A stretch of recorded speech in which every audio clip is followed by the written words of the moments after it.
They are in you and in me. They created us, body and minds, and their preservation is the ultimate rationale for our existence. They go by the name of genes, and we as their survival machines.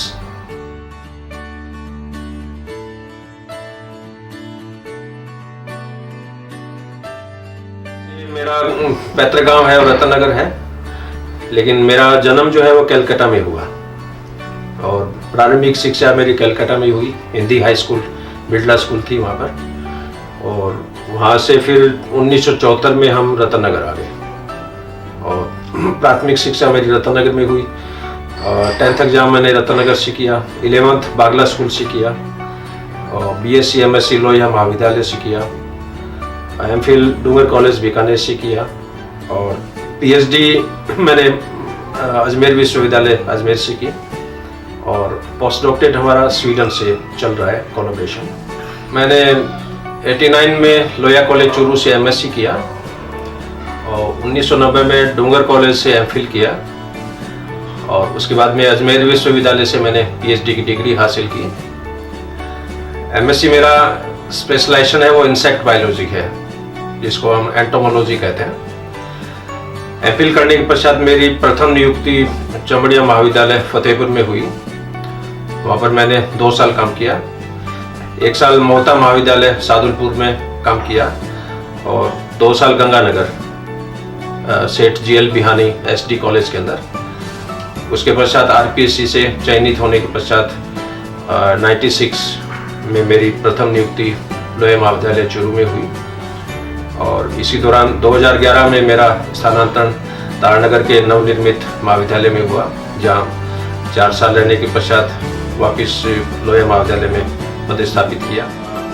बाद में फिर हमने अच्छा camera एक हमारे पास purchase कर लिया हमने UGC के ग्रांट से, और वो कैमरा आने के पश्चात फिर हमने यहाँ के जितने भी बर्ड्स हैं, जितने भी रेप्टाइल्स हैं, जितने भी इंसेक्ट्स हैं, सबकी हमने फोटोग्राफ्स कर ली। तो इन 27 वर्षों में हमने ये पूरा नेचर के साथ हम जुड़े रहे और रोजाना सुबह शाम हमारा 1-1 घंटे खेतों के अंदर, जंगलों के अंदर भ्रमण होता था और उसमें जो ऑब्जर्वेशन हमारी होती है हम उसको नोट करते हैं और इन्हीं ऑब्जर्वेशंस को मैंने किताबों के रूप में भी कन्वर्ट किया।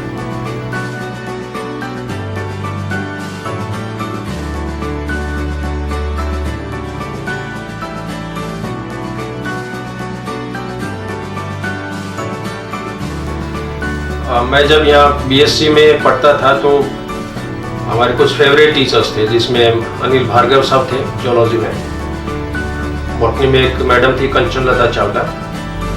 इनकी जो टीचिंग का जो तरीका था, टीचिंग का जो पैटर्न था, बहुत ही इम्प्रेसिव था और इनके क्लास अटेंड करने के बाद में जो चैप्टर वो पढ़ाते वो वहीं पर ही याद हो जाता था।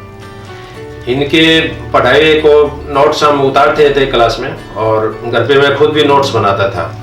उन्हीं नोट्स को मैंने किताबों में फिर कन्वर्ट किया कि उसमें लाइब्रेरी अच्छी थी यहाँ पर लोहिया कॉलेज के अंदर। डिपार्टमेंट में भी उसमें अच्छी लाइब्रेरी थी, PG डिपार्टमेंट की अलग से, जिसमें 1000 के आसपास किताबें थी अलग अलग सब्जेक्ट की, जिसमें सेल बायोलॉजी है, मॉलिकुलर बायोलॉजी है, जेनेटिक्स है, इकोलॉजी है, फिजियोलॉजी है, इम्यूनोलॉजी है, टॉक्सिकोलॉजी है, टैक्सोनॉमी है, वाइल्ड लाइफ से रिलेटेड काफ़ी बुक्स थी, ऑर्निथोलॉजी की काफ़ी बुक्स थी। तो उन बुक्स का अध्ययन करके मैं उसमें नोट्स बनाता था और वो नोट्स मेरे पास अभी भी पड़े हैं और उन्हीं नोट्स को फिर कॉलेज शिक्षा में आने के बाद में हमने महसूस किया कि इन विदेशी पुस्तकों का जो नॉलेज है वो हमारे बच्चों को भी मिलना चाहिए। इसलिए उस जो हमारे नोट्स थे उन्हीं को मैंने किताबों के रूप में कन्वर्ट किया और मेरी पहली पुस्तक जो थी वो एम्ब्रियोलॉजी की थी, डेवलपमेंट बायोलॉजी की, और उसके बाद में लगभग हर वर्ष एक किताब आती रही। और वर्तमान में 24 बुक्स हैं, जिसमें 2 एडिटेड बुक्स हैं जो कि शोध पत्रों पर आधारित हैं और एक पुस्तक मेरी कोटा ओपन यूनिवर्सिटी की है, पत्राचार के लिए प्रकाशित हुई है। अभी कुछ इंटरनेशनल पब्लिशर्स से कॉन्टेक्ट में है और वो हमारी PhD थीसिस है उसको पब्लिश करना चाहते हैं। यूनिफाइड सिलेबस को ध्यान में रखते हुए मैंने किताबें लिखी है जो पूरे BSc पास कोर्स के लिए है, BSc ऑनर्स के लिए है और इन किताबों में जो कंटेंट है वो ऑनर्स लेवल का है। मेरी पुस्तकों में इनवर्टिब्रेट की जैसे किताबें हैं, वर्टिब्रेट्स की हैं, सेल बायोलॉजी की है, इवोल्यूशन की है, डेवलपमेंट बायोलॉजी की है, एम्ब्रियोलॉजी है, फिजियोलॉजी है, बायोकेमिस्ट्री है, इकोलॉजी है, स्टैटिस्टिक्स है, जेनेटिक्स है, बायोटेक्नोलॉजी है। और बायोटेक्नोलॉजी के मैंने अलग से 5 वॉल्यूम निकाले हैं। डिजिटल बुक्स में आजकल जितनी भी किताबें होती है पेपर बैक में, उन्हीं का टाइप की जो स्क्रिप्ट होती है MS वर्ड में या कोरल लैंग्वेज में, उन्हीं पुस्तकों को PDF फाइल में हम कन्वर्ट कर देते हैं, पोर्टेबल डॉक्यूमेंट फॉर्मेट। तो ये PDF बुक मेरे पास काफ़ी है, करीब 3000 के आसपास। और एक पुस्तक है बर्ड्स इन बुक्स, ये अपने लाइब्रेरी में यहाँ पर पड़ी हुई है। और इसके जो ऑथर हैं आशीष पिट्टे।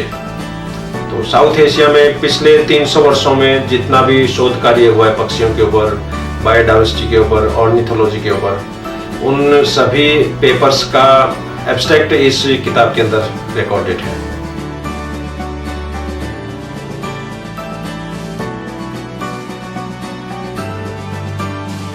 मैं जब MSc में पढ़ता था तो एम्ब्रियोलॉजी में एक प्रोफेसर थे पीटर जे ब्रायंट, और ये कैलिफोर्निया विश्वविद्यालय में हेड ऑफ डिपार्टमेंट थे जूलॉजी के।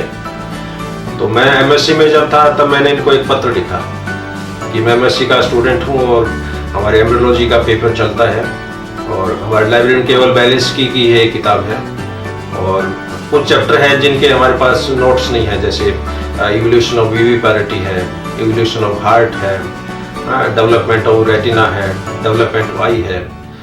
तो पीटर जे ब्रायंट का मेरे पास लेटर आया और उन्होंने उस समय 6 किताबें मेरे को गिफ्ट करी थी। और उन किताबों का जब कंटेंट हमने देखा तो इंडियन बुक्स की तुलना में बहुत हाई स्टैंडर्ड वाली वो किताबें थी। और तभी से मैंने डिसाइड किया कि आफ्टर MSc मैं इन्हीं नोट्स को पुस्तक के रूप में कन्वर्ट करूँगा, और जो इंटरनेशनल नॉलेज है, साइंटिफिक नॉलेज है, वो क्यों ना हमारे बच्चों को हासिल हो। इसी मकसद को ध्यान में रखते हुए ये किताबें मैंने लिखी।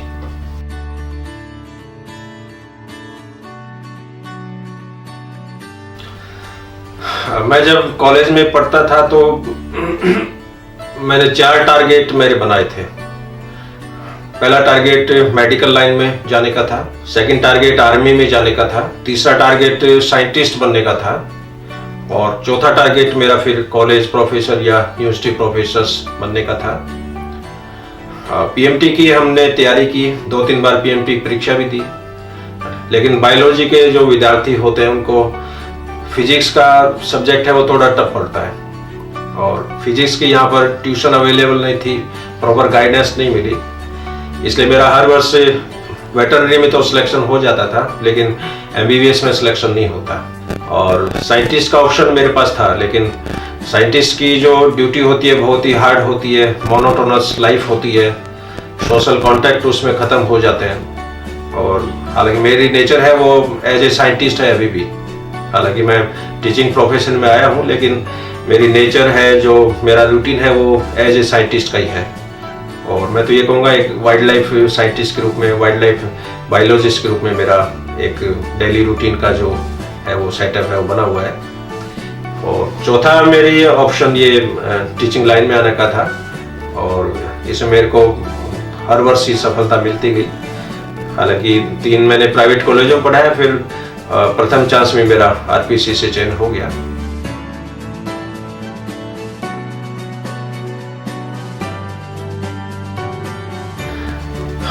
पढ़ाने के लिए कोई भी लेक्चर जो होता है उसको पहले मैं डिजाइन करता हूँ घर पे।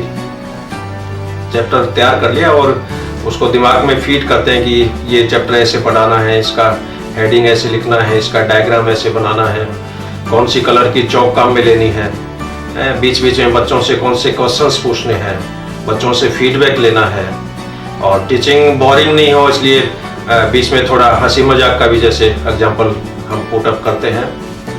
और पढ़ाने का सबसे बेस्ट मेथड तो पहले चॉक एंड टॉक मेथड था, ब्लैक बोर्ड टीचिंग जिसको अपन बोलते हैं। लेकिन वर्तमान में मीडिया का, मल्टीमीडिया का ये ज़माना आ गया है, इंटरनेट का ज़माना आ गया है, और अभी हम चॉक एंड टॉक मेथड के साथ विजुअलाइजर भी काम में लेते हैं कॉलेज के अंदर, और कंप्यूटर के द्वारा पावर पॉइंट से भी जैसे हम प्रेजेंटेशन देते हैं, फ्लैश एनिमेशन भी हम बनाते हैं, और कुछ जेनेटिक्स के स्टैंडर्ड बुक्स है हमारे पास अमेरिका की, उनके साथ सीडी आई है, तो हर चैप्टर की उसमें एनिमेशन की सीडी है, और वो चैप्टर हम प्रोजेक्ट के थ्रू बच्चों को दिखाते हैं। उसमें ऑनलाइन टेस्ट भी होता है, हाथों हाथ बच्चा हाथों हाथ क्वेश्चन का आंसर दे, और वो उनके आंसर की अमेरिका जाएगी और विद इन 10 मिनट वो चेक होके आ जाएगी, और कितना बच्चा स्कोर कर रहा है, ए स्कोर कर रहा है या बी स्कोर कर रहा है या सी स्कोर कर रहा है या वेरी गुड है या एक्सलेंट है।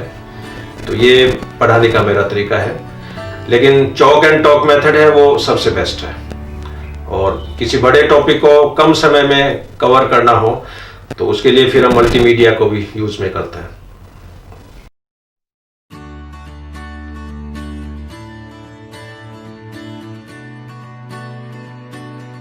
टीचिंग में तो एलसीडी प्रोजेक्टर है, लैपटॉप है, इनका हमने इस्तेमाल किया है, और विशेषकर एमएस पावर पॉइंट जो होता है ये सबसे बढ़िया सॉफ्टवेयर होता है किसी भी प्रेजेंटेशन के लिए, किसी भी लेक्चर के लिए। इसके अलावा फ्लैश से मूवी बनाने का सॉफ्टवेयर होता है, उसमें हम फ्लैश मूवी में एनिमेशन दिखा सकते हैं किसी भी मैकेनिज्म का। और रिसर्च पर्पज के लिए, चूंकि हम जंगलों में हम घूमते रहते हैं, तो किसी भी बर्ड्स की हमने फोटोग्राफ ले ली, उसके बिहेवियर की ले ली, उसकी साउंड प्रोडक्शन की ले ली, उसके रिप्रोडक्शन की ले ली, उसके घोंसलों की फोटोग्राफी हो गई, कहीं कोई जानवर में फाइटिंग हो रही है उसकी हमने फोटोग्राफी ले ली, और उन फोटोज को फिर हम पावर पॉइंट बनाने में काम में लेते हैं। तो ये बॉडी के सिम्टम्स हैं जो हम ऑब्जर्व कर लेते हैं और बच्चों को हम ये दिखाते हैं।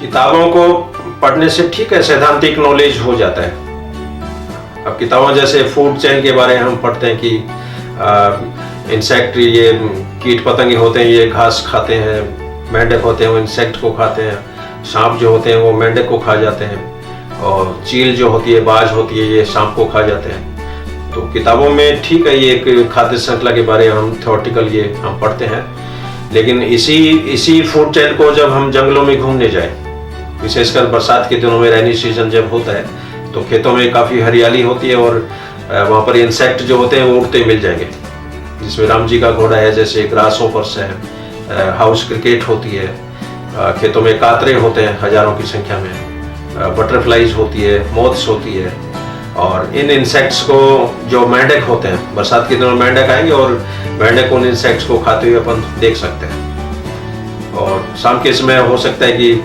सैंडल्स में कोई स्नैक निकले, स्नैक उन सांप को खाते हुए वो आप देख सकते हो। उसी खेतों मान लीजिए कोई काइट वगैरह जैसे उड़ रही है और काइट ने अपने शिकार को देख लिया, तो काइट है वो सांप को जैसे अपने पंजों से पकड़ के ले जाएगी।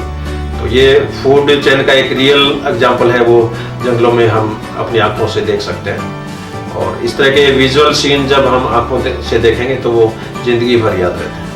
तो अमेरिका के स्कूलों में देखा है कि 9th क्लास के जो बच्चे होते हैं वो डीएनए का मॉडल स्कूल में ही बना लेते हैं। और हालांकि इस तरह की सुविधा एमएससी हमने कर ली, लेकिन इस तरह की मॉडलिंग हम कभी नहीं पढ़ पाए। किताबों में जरूर पढ़ा, और अभी जो वर्तमान में जो सीडी आ रही है, उन सीडी में इस तरह के एनिमेशंस हैं, और माउस को क्लिक करके उस मॉडल को हम दाएं बाएं घुमा सकते हैं, ऊपर नीचे कर सकते हैं। तो मल्टीमीडिया का जो है उसमें समझने में बहुत आसानी मिली है, लेकिन मॉडलिंग है वो स्टडी के साथ साथ होनी चाहिए। मॉडलिंग कोई भी हो सकती है, इकोसिस्टम की मॉडलिंग होती है, मैथमेटिकल मॉडलिंग होती है, बायोलॉजिकल मॉडलिंग होती है।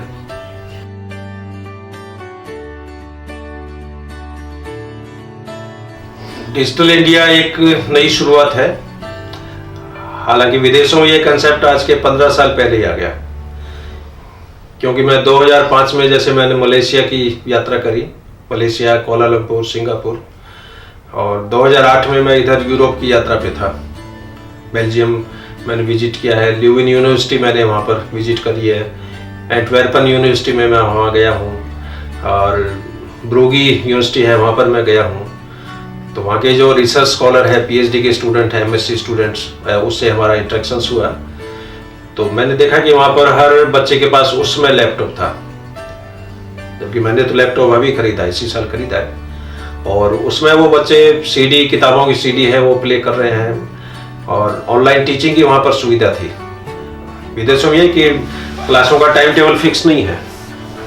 अपनी कॉलेज में तो जैसे फिर भी फिक्स है कि भाई 10 बजे जूलॉजी का पीरियड है, 11 बजे केमिस्ट्री का है, लेकिन फॉरेन में प्रोफेसर जो होते हैं वो अपनी लेबोरेटरीज में आ जाते हैं सुबह 8 बजे, सुबह 8 से शाम को 8 बजे तक वो बैठे रहते हैं, और बच्चे जब भी आए उनसे डिस्कस कर सकते हैं, घर बैठे उनसे ऑनलाइन टीचिंग है वो कर सकते हैं। और इस तरह की सैटेलाइट कोचिंग की शुरुआत अब राजस्थान में 10 कॉलेजों में होने जा रही है, जिसमें अपने लोया कॉलेज को भी सिलेक्ट किया है, और अपने यहाँ स्टूडियो का काम है वो प्रोग्रेस पे है, और संभवतः जुलाई में हम रोजाना इनका टाइम टेबल बनेगा, और हम जो लेक्चर डिलीवर करेंगे वो पूरे राजस्थान में सभी कॉलेजों में स्टूडेंट उसको देख सकते हैं। ऐप बन गए हैं आजकल, जनरल नॉलेज का ऐप अभी डायरेक्टेड ने लॉन्च किया है, जिसमें करीब 20,000 ऑब्जेक्टिव क्वेश्चंस हैं।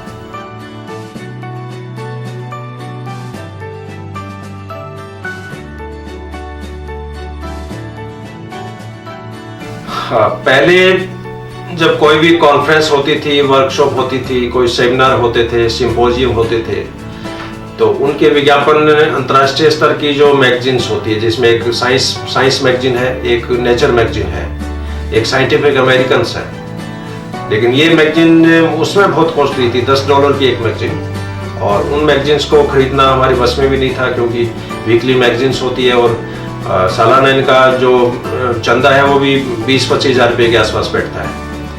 लेकिन सोशल मीडिया के आने से फेसबुक के थ्रू कम से कम मैं 5,000 प्रोफेसर से कनेक्टेड हूँ, और ये फॉरेन में जब भी कोई कॉन्फ्रेंस होती है तो उसका ब्रोशर फेसबुक पे वो डाल देते हैं, और उन फेसबुक के थ्रू में पता चलता है कि इस यूनिवर्सिटी के अंदर ये कॉन्फ्रेंस होने जा रही है, इसके अंदर ये कॉन्फ्रेंस होने जा रही है।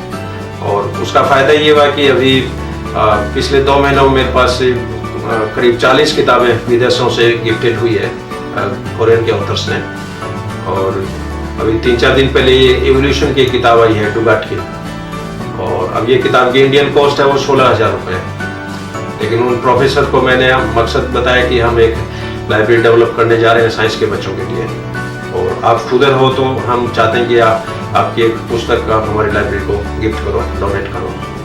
तो उन्होंने अपनी एवोल्यूशन की किताब भेजी है, एनिमल बिहेवियर की किताब भेजी है, और कुछ किताबें और हैं जो अमेरिका से भी आने वाली है।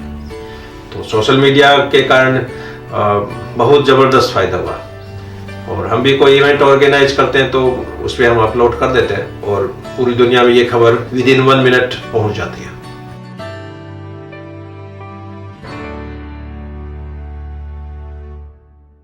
हम जब पढ़ते थे कॉलेज में तो उसमें 1800 के आसपास की स्ट्रेंथ थी कॉलेज में, ये बात है 84 की, और 56 लड़कियां थी उस समय। अभी लोया कॉलेज में करीब 7,200 की स्ट्रेंथ है, और इसमें 3200 लड़कियां हैं। तो पिछले 25 वर्षों में महिलाओं में जो एजुकेशन का जो रेशियो है वो बहुत ज़बरदस्त बढ़ा है। और हमारी कॉलेज में एडमिशन जब होते हैं तो हम देखते हैं कि फर्स्ट ईयर में 420 सीटें प्रथम वर्ष में जैसे है साइंस में, और इसमें 90% सीटों में जो एडमिशन हुआ है वो लड़कियों का ही है। इसी तरह एमएससी का हम देखें तो एमएससी में हमारे पास 30 सीटें हैं, 20 सीटें गवर्नमेंट कोटे में और 10 सीटें सेल्फ फाइनेंस स्कीम में हैं। और हमारे प्रीवियस में 30 में से 27 लड़कियां हैं, 3 लड़के हैं। एमएससी फाइनल में भी ये सिचुएशन है, एमएससी केमिस्ट्री में ये सिचुएशन है, एमएससी बॉटनी के अंदर भी ये सिचुएशंस हैं। तो मैं ये देख रहा हूँ कि महिलाओं में साक्षरता का जो दर है वो ज़बरदस्त बढ़ा है, और छात्रों के जो पेरेंट्स हैं उनमें भी जागरूकता ही है, और लगभग सभी तबके में बच्चों को आजकल पढ़ाने लगे हैं।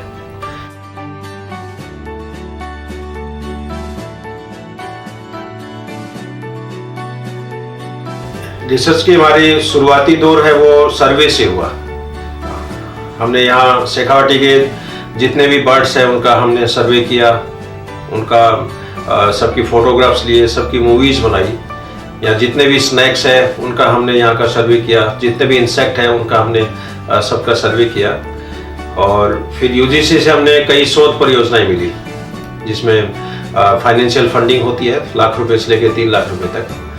तो इस यूजीसी के तहत हमने ब्लैक आइविस एक बर्ड होती है यहाँ पर, उड़दांतली जिसको बोलते हैं, इस पे हमने 2 प्रोजेक्ट लिए। इजिप्टियन वल्चर पे 2 प्रोजेक्ट लिए। ग्रे स्राइक जो होता है, कोडिया ये 7 भाई के नाम से जिसको जाना जाता है, इन पक्षों में हमने यूजीसी के सहयोग से प्रोजेक्ट मिले, और उन प्रोजेक्ट में जो पैसा मिला उससे हमने अच्छी क्वालिटी के कैमरे खरीदे और इन बर्ड्स पे हमने रिसर्च किया। मेरा पीएचडी है वो भी ब्लैक आइविस पे है, और पीएचडी करने मेरे को 8 साल लगे, क्योंकि हम नहीं चाहते थे कि इस बर्ड्स का कोई भी बिहेवियर का पार्ट है वो छूटे। तो ब्लैक आइविस के हमने जितने बिहेवियर थे सबकी फोटोग्राफिक एविडेंस हमारे पास है, सबकी वीडियो क्लिपिंग हमारे पास है। और मेरी जो थीसिस जब पब्लिश हुई इंटरनेट पे जब आई, तो दुनिया के कई यूनिवर्सिटी में इस थीसिस को as a model, as a basic model है वो यूज किया जा रहा है, और पीएचडी करने वालों के लिए एक वो बेसिक गाइडलाइन के रूप में ये थीसिस काम में कर रही है।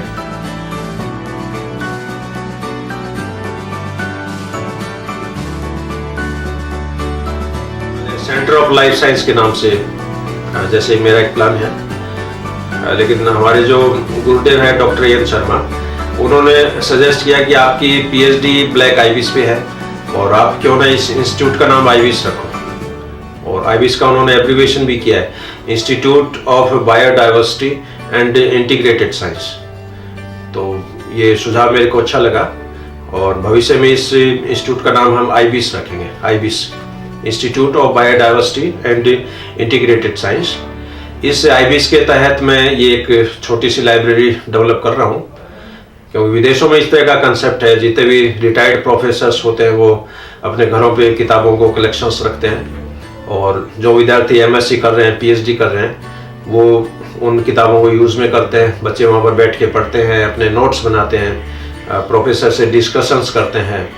तो उसी तरह की ये मेरी प्लानिंग है, और इस आइविस को एक रिसर्च सेंटर के रूप में मैं डेवलप करना चाहूँगा, जिसमें वाइल्ड लाइफ, बायोडाइवर्सिटी से जितने भी रिलेटेड शोध कार्य कोई बच्चा करना चाहे तो उसका पूरा लिटरेचर यहाँ पर अवेलेबल है। और इसकी नॉमिनल मेंबरशिप फीस हम रखेंगे, एनुअल मेंबरशिप फीस 100 रुपये 200 रुपये। तो बच्चा मेंबर बन के दिन में या कभी भी अपना के यहाँ पर लिटरेचर कंसल्ट करें, और साथ में जीरोक्स मशीन की फैसिलिटी हम यहाँ प्रोवाइड कराएंगे, इंटरनेट वाईफाई की फैसिलिटी प्रोवाइड करवाएंगे। और ये एक मेरा सपना है 2-3 साल बाद में एक अंतर्राष्ट्रीय स्तर का शोध संस्थान, जिसमें बायोडाइवर्सिटी के साथ साथ हेरिटेज कंजर्वेशन से संबंधित भी शोध कार्य इस संस्थान के अंतर्गत होगा। अभी मैं वाइल्ड लाइफ के साथ साथ हेरिटेज पे भी थोड़ा मैं काम कर रहा हूँ, और विशेषकर मेरा जैसे रतन नगर नेटिव प्लेस है, तो रतन नगर पे मैं एक किताब लिख रहा हूँ अभी, और पिछले 300 वर्षों का डाटा मैंने कलेक्ट किया है, जिसमें सबसे पहले थे जगह है, थे के बाद में थेलासर बना, थेलासर के बाद में रतन नगर बना। तो इसके पुराने जितने भी हिस्टोरिकल डॉक्यूमेंट्स हैं, पुराने ताम्रपत्र हैं, पुराने सेठों के फोटोग्राफ्स हैं, पुराने पत्राचार की पत्रावलियाँ हैं, तो ये सब मैंने संग्रहित करी है, और वर्तमान में इसी पे मेरा ये प्रोजेक्ट चल रहा है। और अभी हाल ही में एक इंटेक ने शेखावटी चैप्टर खोला है, दिल्ली की एक बहुत बड़ी सोसाइटी है, Indian national trust for arts and cultural heritage. इस इंटेक के चैप्टर का मैं को कन्वीनर हूँ, और हम शेखावटी में विरासत संरक्षण के दिशा में भी हम काम करेंगे, जिसमें यहाँ के भित्ति चित्र है, यहाँ की पांडुलिपियाँ हैं, पुराने फोटोग्राफ्स हैं, पुराने जो कॉस्ट्यूम्स हैं, ड्रेस हैं, पुरानी पांडुलिपियाँ हैं, फ्रेस्को ट्रेनिंग भी हम देंगे स्टूडेंट्स को भित्ति चित्र बनाने की।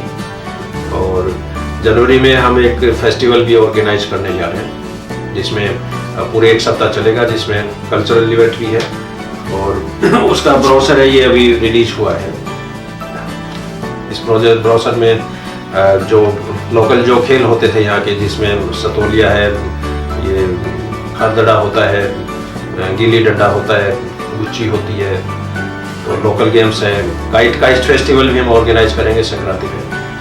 और लगा मनियार आर्टिस्ट है वो आएंगे रामगढ़ में, और रामगढ़ की छतरियों में ये कल्चरल प्रोग्राम चलेगा। साजन मिश्रा की भी प्रस्तुति हम यहाँ करवाएंगे। और जितने भी विरासत संरक्षण में जो व्यक्ति काम कर रहे हैं, टूरिज्म के सेक्टर में जो काम कर रहे हैं, उनका भी एक सम्मेलन इसमें हम करवाएंगे। तो अभी इस दिशा में भी मेरा एक प्रयास चल रहा है। और इसके पश्चात मैं फिर वाइल्ड लाइफ पे एक किताब जैसे लिखूंगा, बर्ड्स ऑफ चूरू या बर्ड्स ऑफ शेखावाटी। इस पे मेरा एक नेक्स्ट प्लान है।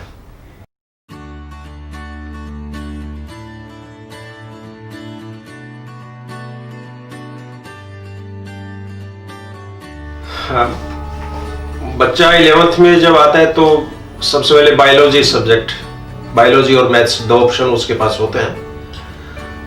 बायोलॉजी से +2 करने के बाद में वो विद्यार्थी कॉलेज में एडमिशन्स लेता है। और कॉलेज में हमारे 3 सब्जेक्ट चलते हैं ऑप्शनल, जिसमें केमिस्ट्री है, बॉटनी है, जियोलॉजी है। और जियोलॉजी में 3 सालों में बच्चा 9 पेपर्स की स्टडी करता है। और इन पेपर से रिलेटेड जितने भी ऑब्जर्वेशंस हैं, जितने भी बिहेवियर है, वो बच्चा जंगलों में ही सीखता है। तो मैं ये सजेस्ट करूँगा कि बच्चा जूलॉजी पढ़ने के साथ साथ सुबह शाम वो जंगलों में भ्रमण करे, प्रकृति के नज़दीक रहे, हर जानवर का बिहेवियर नोट करे, हर जानवर की फोटोग्राफी करे, हर जानवर की वीडियोग्राफी करे। और जो डेली ऑब्जर्वेशंस है उसको वो डायरी में लिखे। और डायरी में कौन सी तारीख है, किस लोकेशन में आपने ऑब्जर्वेशंस ली, उस दिन तापमान कितना था, एनवायरनमेंट कैसा था, ह्यूमिडिटी कैसी थी, कोई रेनफॉल हुआ क्या उस दिन, या कोई आंधी आई, ओले पड़े। तो प्राकृतिक उस दिन का जो क्लाइमेट की कंडीशंस है उसको भी वो नोट करें। और उसकी जो फीलिंग्स है, उसकी ऑब्जर्वेशंस है, उसको भी वो डायरी के रूप में नोट करें। और बीएससी के बाद में ये विद्यार्थी फिर एमएससी जियोलॉजी में स्पेशलाइजेशन जैसे होता है। और उसमें भी कई तरह के पेपर होते हैं हमारे पास। इंसेक्ट बायोलॉजी में जैसे स्पेशलाइजेशन है, फिश बायोलॉजी में होती है, एनवायरनमेंट बायोलॉजी में होती है, सेल बायोलॉजी में होती है। तो इन स्पेशलाइजेशन करने के बाद में विद्यार्थी फिर पीएचडी करें उसी क्षेत्र में। और पीएचडी के बाद में बच्चा चाहे तो फॉरेन जा सकता है, कि आजकल हर कंट्रीज में इंडियंस के लिए एडमिशन्स की सीटें होती है। और ये सीटें एम्बेसीज के थ्रू भरी जाती है। और हर कंट्री में कोई ना कोई स्कॉलरशिप देती है। बच्चे के घर से मुश्किल से कोई साल का 50,000 रुपया खर्चा होगा। और बाकी स्कॉलरशिप वहाँ की फॉरेन यूनिवर्सिटी है वो देती है। जैसे इंग्लैंड में एलिजाबेथ फाउंडेशन है, तो वो सालाना 8 लाख रुपए की स्कॉलरशिप एक स्टूडेंट को देती है। और 8 लाख रुपए का जब आर्थिक अनुदान बच्चे को मिल जाता है तो उनकी स्टडी में इतनी दिक्कत नहीं आती है। और बैंकों से आजकल एजुकेशन लोन अवेलेबल है जो 5 साल तक इंटरेस्ट फ्री होता है। और 5 साल के बाद में बच्चा उस लोन को चुका सकता है। तो इस तरह के ये स्टेप्स हैं। और इन स्टेप्स को करने के बाद में एक विद्यार्थी एक जूलॉजिस्ट बन सकता है।